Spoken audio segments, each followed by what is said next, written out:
Жәннат деген әкеңізден қалған бір бақша, огород емес, кіре салатын. Мен әкем осындай жақсы адам еді, мен де кіргізе салыңдар деп кіріп кететін жер емес. Мен бәленшенің тұқымы едім деген әңгіме жүрмейді. Ешқайсысы жүрмейді бұның. Мен қазақ едім, түрік едім, араб едім, ешқайсысы жүрмейді. Алла тағала тек қана өзін Раббысын деп білген, Мұхаммедті пайғамбар деп білген, шариғатпен жүрген, тақуа болған құлын ғана кіргізеді. Алланың қойған шарты сондай.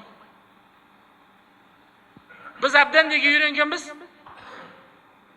Сізбен біз саудаға үйренгенбіз, саудаға. Мысалы, мен сізге айтсам қазір, аға жүріңіз менімен бірге десем, сіз не дейсіз маған? Бауыржан, онда маған не бар деп айтасыз? Дейші, мен айтам, ояққа барып шай ішеміз деймін. Сен не дейсің? Шай ішеміз. Баруға болады. Баруға болады. Бәрінің белгілі бір көздеген несі болады? Мақсаты болады. Біз құл бар ғой, Алланың құлы. Басынан саудаға үйренгенбіз.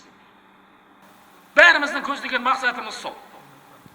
Әйтеуір қажылығымыз қабыл болып, Алланың рахымына ілігіп бір жәннатқа кіріп кетсек деген мақсатпен жүрміз. Әйтпесе мына күннің ыстығында мына жерде не бар?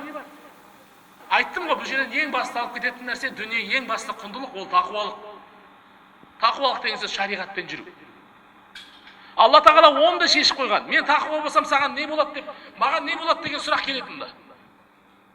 Жарайды, мен Құдайдың бұйырған ісін істей қояйын, тыйым салған нәрсесін аулақ болайын, маған Құдай не береді деген.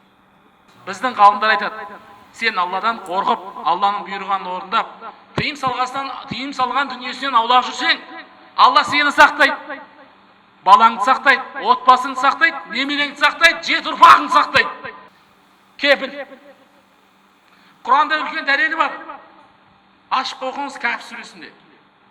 Алла Мұса мен Қызырдың арасындағы әңгімені айтқан. Мұса пайғамбармен Қызыр деген біздің Қыдыр, қазақша айтқан кезде. Мұса мен Қыдыр кездескен. Сөйтіп екеуі жолға шығады. Бұл оқиғаның бәріңіз білесіздер, иә? Мұса екеуі бір неге барады? Ауылға. Қонақ болайық деп айтады. Құдай қонақ болайық деп. Ол ауыл оларды естімейді. Қабыл етпейді. Сөйтіп әлгі Қыдыр ауылдың шетінде тұрған бір қирайын деп тұрған қабырғаны алып не істейді? Жөндейді. Мұса айтады, бұлар бізді қонақ еткен жоқ қой. Мына үйді біз неменеге? Екеуміз жөндеп жатырмыз. Қыдырдың жауабына қараңыз. Қабырғаны жөндеп жатқан себебім, қабырғаның астында екі жетімге тиесілі қазына бар.